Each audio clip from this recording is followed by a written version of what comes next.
అంటే మీరు ఎప్పుడు క్లాసిక్ క్యారెక్టర్స్ ఒక ఇంపార్టెంట్ రోల్సే చేశారు, గ్లామర్ వైపు అసలు ఎప్పుడు పోలేదు మీరు. రమ్యకృష్ణ గారు చేశారు, కొంతలో కొంత సౌందర్య కూడా చేసింది, మీరు అసలు అటు పక్కకే పోలేదంటే నాకు స్టార్టింగ్ నుంచి ఇప్పుడు జంబలకడి పంలో మాస్ క్యారెక్టర్ అండి నేను చేశాను. తర్వాత ఏంటో ఆఫ్టర్ ఇమ్మీడియట్గా నాకు మిస్టర్ పెళ్ళాన్ దొరికింది. మిస్టర్ పెళ్ళాన్ తర్వాత చూసారంటే ఇంకా టోటల్గా హోమ్లీ క్యారెక్టర్స్ దొరికింది నాకు.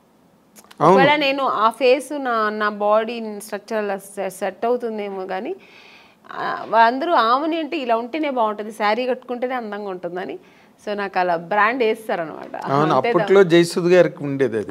జయసుధ గారికి ఎలా ఉంటుంది, ఆవిడ ఎప్పుడు మాస్ అంటే అడవి రాముడు అవన్నీ చేశారు కానీ బట్ సహజ నటి అని ఒక ముద్ర వేసి ఆవిడని అలా పక్కన పెట్టారు.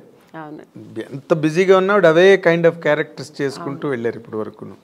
బేసిక్గానండి ఈ మధ్య రోజుల్లో అంటే మీ టైంలో లేదు, ఏముందో బయటకు తెలియదు, బట్ ఈ రోజుల్లో ఈ కాస్టింగ్ కోచ్ అని మీరు ఒక సీనియర్ యాక్ట్రెస్గా, ఒక సక్సెస్ఫుల్ హీరోయిన్గా, ఒక డిగ్నిటీ అవన్నీ నిలబెట్టుకుని ఇన్నాళ్ళు ఇండస్ట్రీలో కంటిన్యూ అయిన ఒక స్టార్గా ఈ ఈ డెవలప్మెంట్స్ చూస్తున్నప్పుడు మీకు ఏమనిపిస్తుందండి? అంటే ఈ ప్రజెంట్ హీరోయిన్స్ ఫేస్ చేసే ఇష్యూస్ కానీ, లేకపోతే ఇండస్ట్రీలో వచ్చిన మార్పులు కానీ. అంటే హీరోయిన్ ఇప్పుడు ఫేస్ చేస్తున్న ఇది సావిత్రి గారి టైంలో నుంచి ఉందండి. ఓకే, ఇప్పుడు మీరు చెప్పేది ఏంటంటే హీరోయిన్స్ డిఫరెంట్ ప్రాబ్లమ్స్ ఫేస్ చేయాల్సి వస్తుందని. ఆ ప్రాబ్లమ్స్ హీరోస్కి లేదు, హీరోయిన్స్కి మాత్రమే ఉంది, అదే కదా చెప్తారు మీరు. అది ఇప్పుడు కాదండి, అప్పుడు ఉన్న హీరోయిన్స్ దగ్గర నుంచి ఉంది. కాకపోతే అప్పుడు సోషల్ మీడియా, ఈ పబ్లిసిటీ ఇవన్నీ లేదు కాబట్టి తెలీదు. ఇప్పుడు అన్ని చిన్న విషయం కూడా ఇప్పుడు ఎలకపోయిందంటే పూలే పోయిందని ఇప్పుడు అంత ఎక్స్ప్లోర్ చేస్తున్నారు. చిన్న విషయాన్ని ఏమీ లేకుండా దాన్ని ఒక పెద్ద ఇష్యూలాగా చూపిస్తున్నారు, అంతే తప్ప ఎప్పుడు లేదండి ప్రాబ్లమ్స్ హీరోయిన్స్కి ఉంటూనే ఉంది. కానీ మనం చూస్ చేసుకోవాలి. హీరోయిన్స్గా అందరూ కష్టపడే వస్తారండి, ఎవరు వచ్చిన వెంటనే హీరోయిన్ ఎవ్వరు అవ్వలేరు. అంటే చేసిన ఆ హీరోయిన్స్ వాళ్ళకే తెలుసు, ఎవరికైనా ఆ వెనకాల ఒక కథ ఉంటుంది, వాళ్ళ బ్యాక్గ్రౌండ్ ఉంటుంది, వాళ్ళు ఏం కష్టపడ్డారు, ఎలా వచ్చారనేది ఉంటుంది. కానీ ఇప్పుడు మనం చూస్ చేసుకోవాలి, రెండు ఉంటుంది, మంచి ఉంటుంది, చెడు ఉంటుంది. మీరు ఏ ప్రొఫెషనల్ తీసుకోండి, ఏ జాబ్లో తీసుకోండి, మీకు ఉంటుంది మంచి చెడు. దాన్ని మనం తీసుకునే రీతి, మనం తీసుకోవాల్సిన ఇది మంచి ఇలా వెళ్ళాలి అనేది మన చేతుల్లో ఉంది అంతే. చెడు ఉందని తెలిసిన తర్వాత మనం ఎందుకు వెళ్తామండి కదా. మీరు ఎప్పుడు అట్లాంటి ఎవరు మీ జనరేషన్ చెప్పాను కదా ఫేస్ చేశాను నేను కూడా. తెలుగు మనం తమిళ్లో చాలా ఫేస్ చేశాను నేను కూడా. అవునండి, ఇప్పుడు పెద్ద డైరెక్టర్స్ పెద్ద కంపెనీల్లో లేదు అలాంటి నాకు తెలిసి. కొన్ని కొత్త కంపెనీస్ వస్తాయి, కొత్త వాళ్ళు వస్తారు, సడన్గా ఆఫీస్ వేసుకుని హీరో, మనకేం తెలుసు వాళ్ళు కొత్త ఏదో హీరోయిన్స్ ఛాన్స్ అంట, మనం వెళ్తాము, పిలుస్తారు మేనేజర్ పిలుస్తారు, వెళ్తాం, ఓకే అండి 2 pieces వేయాలండి, మీకు ఇక్కడ స్ట్రెచ్ మార్క్ లా ఉంటుంది కదా అలా ఏమైనా ఉందంటే, నాకెళ్ళి ఎందుకు ఉంటుందండి స్ట్రెచ్ మార్క్, నాకు లేదండి అంటే, లేదు ఒకసారి చూపిస్తే బాగుంటుంది. ఎలా చూపిస్తారండి? పక్కన ఇప్పుడు ఒక మదరు మా బ్రదరు ఉంటారు, వాళ్ళ ముందు ఇది చూపించండి, ఎలా ఇలాంటివి జరుగుతాయండి. అది ఎలా చూపిస్తారు? అది వాళ్ళు అర్థం చేసుకుంటా కావాలని చేస్తారా, లేదు పర్టికులర్గా దీనికోసమే ఆఫీస్ వేసుకొని కూర్చుంటారా మనకు తెలియదు. అప్పుడు అర్థమైపోతుంది వీళ్ళు సినిమా తీస్తారా లేదు దీనికోసం వచ్చారా. మనకు ఎక్స్పీరియన్స్ కదా. ఇప్పుడు ఒక 4-5 కంపెనీ వెళ్తే ఇప్పుడు అక్కడ ఎలా జరిగింది, ఇప్పుడు ఒక పెద్ద కంపెనీకి వెళ్తే వాళ్ళు ఏం అడుగుతారు, కొంచెం డ్యాన్స్ చేసి చూపించమ్మా, ఒక యాక్టింగ్ చూపించు, ఎమోషనల్గా చేయి, ఇప్పుడు ఒక హీరోయిన్తో మాట్లాడాలి, ఈ డైలాగ్ ఇస్తారు, ఇది ఎలా మాట్లాడతాం, ఇలా అడుగుతారు.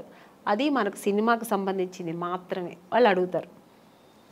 స్ట్రెచ్ మార్క్ చూడాలి, మీకు ఇక్కడ ఏమైనా బ్లాక్ ఉంటుందా, మొన్న ఒక హీరోయిన్ అలాగ వచ్చారు, మేము చూడకుండా వేసుకున్నాం, చూసిన తర్వాత స్పాట్లో చూసాము, మీరు కొంచెం బట్టలు ఇప్పి చూపించండి, ఇలాంటివి కొన్ని కొత్త వాళ్ళు ఉంటారండి. ఇలాంటి వేషాలకు వాళ్ళు దీనికోసం వస్తారా లేదా సినిమా తీయడం తెలిసిపోతుంది మనకు. అప్పుడు అర్థమవుతుంది. అప్పుడు లేదు సార్, ఐఎమ్ సారీ, నేను అలా అంతా చేయలేను, నాకు స్విమ్మింగ్ నాకు అసలే తెలియదు, నేను అలాంటి క్యారెక్టర్ కూడా నాకు వద్దని చెప్పి లేచి రావడం అంతే మన పద్ధతి. ఓకే చూపిస్తాను అనేది అది వాళ్ళ ఇష్టం అండి. అది ఎవరిని మేము తప్పు అనట్లేదు. వాళ్ళకి ఇష్టపడి ఓకే నేను దేనికైనా ఓకే నేను చూపిస్తాను అనేది వాళ్ళ మనసు దాన్ని బట్టి ఉంటుంది.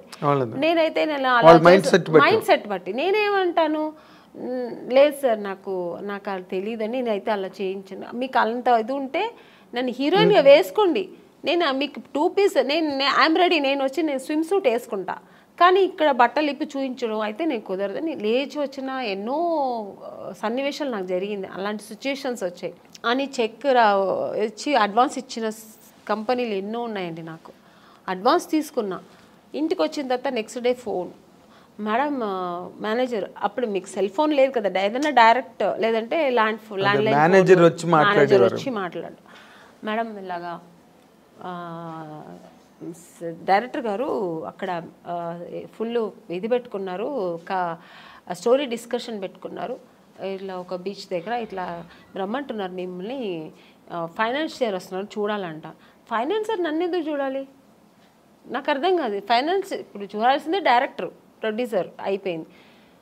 ఇంకా ఎక్కువ అనుకుంటే హీరో చూడాలా, ఓకే హీరో గారు చూడాలి ఎలా ఉంటుంది, నా పక్కన ఎలా చేస్తే హీరోయిన్ ఒక అమ్మాయి ఎలా ఉంటుందో చూడటం, ఇది పద్ధతి.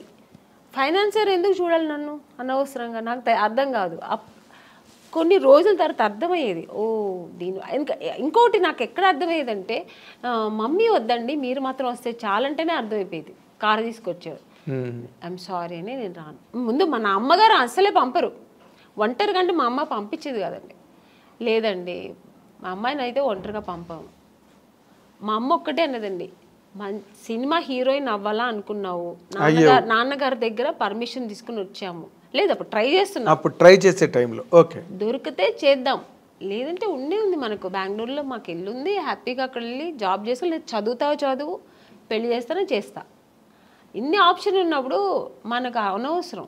నువ్వు హీరోయిన్ అవ్వాలా, మనం దానికోసం కష్టపడతాం, అని మనకు అనవసరం. అలా నేను అలాగే ట్రావెల్ అయ్యానండి. నాకు అలాగే ఒక మంచి కంపెనీ, మంచి డైరెక్టర్స్, హెల్దీ పీపుల్స్తో హెల్దీ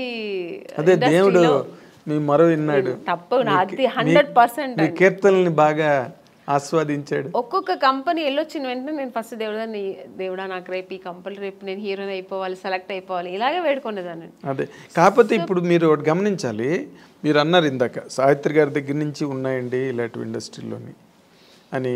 కాకపోతే ఇప్పుడు సోషల్ మీడియా రావడం వల్ల, కానీ హీరోయిన్లే పోలీస్ కంప్లైంట్లు ఇచ్చి కొంతమంది బాంబే నుంచి వచ్చిన వాళ్ళు, లేకపోతే ఏదో మొత్తానికి అలాంటివన్నీ జరగడం, అవన్నీ యూట్యూబ్లో వాళ్ళు వచ్చి వీడియోలు రిలీజ్ చేయడం, ఒక రకమైన డిస్టర్బెన్స్ అన్నది కొన్ని అన్ని చోట్ల అని కాదు, ఇన్ని సినిమాలు వస్తున్నాయి ఎక్కడ జరగవు కానీ, బట్ జరిగినవి మాత్రం చెప్తున్నాను కదండి, ఇండస్ట్రీ పరువు తీయడానికినే వచ్చిన వాళ్ళు అయితే ఇది జరగదండి.